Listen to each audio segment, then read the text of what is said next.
अस्सलाम वालेकुम dear students, आई मोहम्मद इकबाल। आज का जो हमारा लेक्चर है लेक्चर नंबर 6। जैसे कि प्रीवियस लेक्चर में हमने स्टार्ट किया था लाइट एज इकोलॉजिकल फैक्टर, उसी लेक्चर से रिलेटेड आगे नेक्स्ट जो हमारा टॉपिक है, हम लाइट को ही अभी डिस्कस कर रहे हैं। उसमें हमें दो फिनोमेना आते हैं, एक है फोटोट्रॉपिज्म एंड फोटो पीरियोडिज्म। आज हम इनके बारे में स्टडी करेंगे। फोटोट्रॉपिज्म क्या होता है? Photo mean light and tropism mean turning movement or growth in response to light। तो ये होती है the growth or the movement of an organism towards light is called phototropism। यानी एक प्लांट की जो ग्रोथ है या उसकी जो मूवमेंट है वो टूवर्ड्स लाइट हो तो उसको हम कहते हैं फोटोट्रॉपिज्म। फोटोट्रॉपिज्म की दो टाइप्स होती हैं, एक होता है पॉजिटिव फोटोट्रॉपिज्म, दूसरा नेगेटिव फोटोट्रॉपिज्म। पॉजिटिव फोटोट्रॉपिज्म में क्या होता है कि if the plant grows toward light, अगर एक प्लांट लाइट की तरफ ग्रो कर रहा हो तो उसको हम पॉजिटिव फोटोट्रॉपिज्म कहते हैं, और अगर एक plant grows away from the light तो उसको हम नेगेटिव फोटोट्रॉपिज्म कहते हैं। फोटोट्रॉपिज्म जो है ये एक फिनोमेना है जो कि अलाउज करता है प्लांट्स को to be in a position to get sunlight for photosynthesis. यानी प्लांट्स को ये डायरेक्ट करता है कि वो अपनी एक पोजीशन बनाएं ताकि वो मैक्सिमम सनलाइट को अब्जॉर्ब कर सकें और फोटोसिंथेसिस को परफॉर्म कर सकें। नेक्स्ट जो फिनोमेना है वो है फोटो पीरियोडिज्म। फोटो पीरियोडिज्म क्या है? ये फ्लावरिंग ड्यूरेशन है, यानी टाइम ड्यूरेशन है जिसमें प्लांट्स जो हैं वो फ्लावरिंग करते हैं। The influence of relative duration of day and night on the flowering response of plant is called photo periodism. यानी डे और नाइट का जो ड्यूरेशन है वो टाइम ड्यूरेशन, उसकी बेस पे प्लांट्स जो हैं वो फ्लावर करते हैं, तो इसको जो है वो फोटो पीरियोडिज्म करते हैं। ये फिनोमेना सबसे पहले जो है वो दो साइंटिस्ट ने डिस्कवर किया जिनका नाम है गार्नर एंड अलार्ड। 1920 में उन्होंने डिस्कस किया। फोटो पीरियोडिज्म या फ्लावरिंग की बेस पे प्लांट्स की तीन टाइप्स हैं, short day plants, long day plants और डे न्यूट्रल प्लांट्स। तो सबसे पहले short day plants. Short day plants वो प्लांट्स होते हैं जिनको शॉर्ट टाइम ड्यूरेशन चाहिए, यानी शॉर्ट डे लेंथ चाहिए फ्लावरिंग के लिए। एक्चुअली ये फिनोमेना जो है इसको मज़ीद एक्सप्लेन जब किया गया तो पता चला कि ये एक्चुअली जो रात का जो नाइट ड्यूरेशन होता है वो एक्चुअली मैटर करता है, डे का ड्यूरेशन नहीं होता। तो लेकिन सबसे पहले इनको डे के ड्यूरेशन के बेस पे ही कैटेगराइज किया, लेकिन ये रात का ड्यूरेशन होता है, यानी जो शॉर्ट डे प्लांट्स हैं उनको लॉन्ग नाइट्स रिक्वायर्ड होती हैं और शॉर्ट डे जो हैं वो रिक्वायर्ड होते हैं फ्लावरिंग के लिए।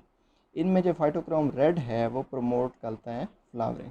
डिफरेंट एग्जांपल्स हैं इनकी, किनाफ हिबिस्कस कैनाबिनस, मैरिजुआना है, कैनाबिस है, कॉटन गोसिपियम, राइस है और आइज़ा जिसको कहते हैं साइंटिफिक नेम है ये उनके, ज्वार है, सॉर्गम बाइकलर, ग्रीन ग्राम है जिसको मूंगबीन भी कहते हैं, विग्ना रेडिएटा नाम है इनका, सोयाबीन्स ग्लाइसिन मैक्स कहते हैं।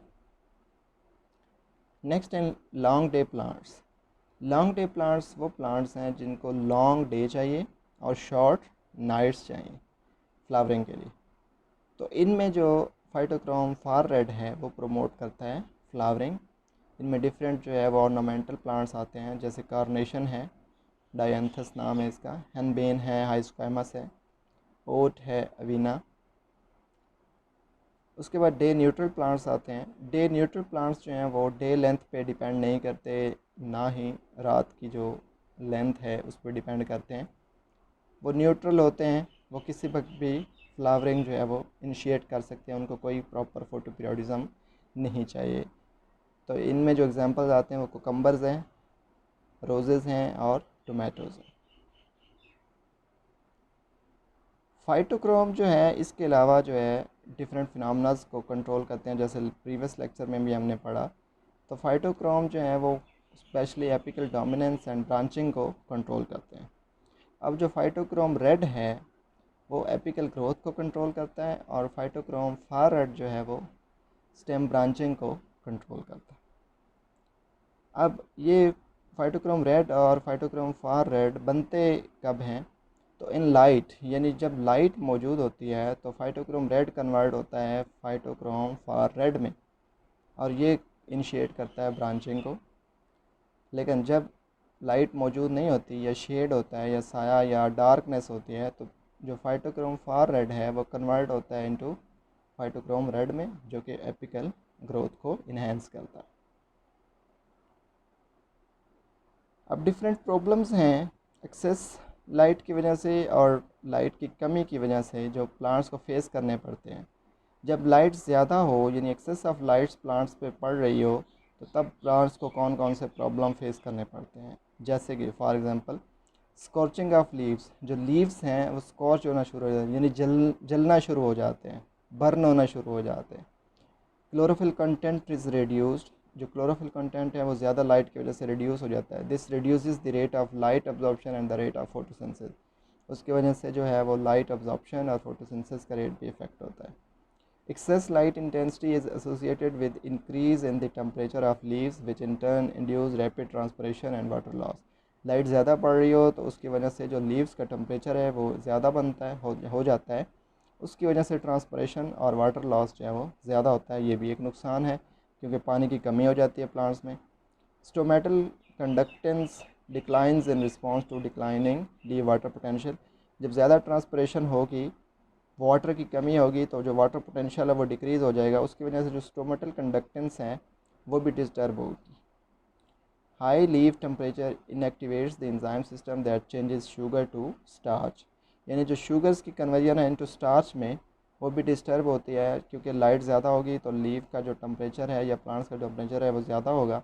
उसकी वजह से जो एंजाइम है वो इनएक्टिवेट्स हो जाएंगे, क्योंकि एंजाइम एक प्रॉपर टेम्परेचर पे ही काम करते हैं। तो उसकी वजह से जो शुगर्स कन्वर्जन है इनटू स्टार्च वो डिस्टर्ब रहेगी।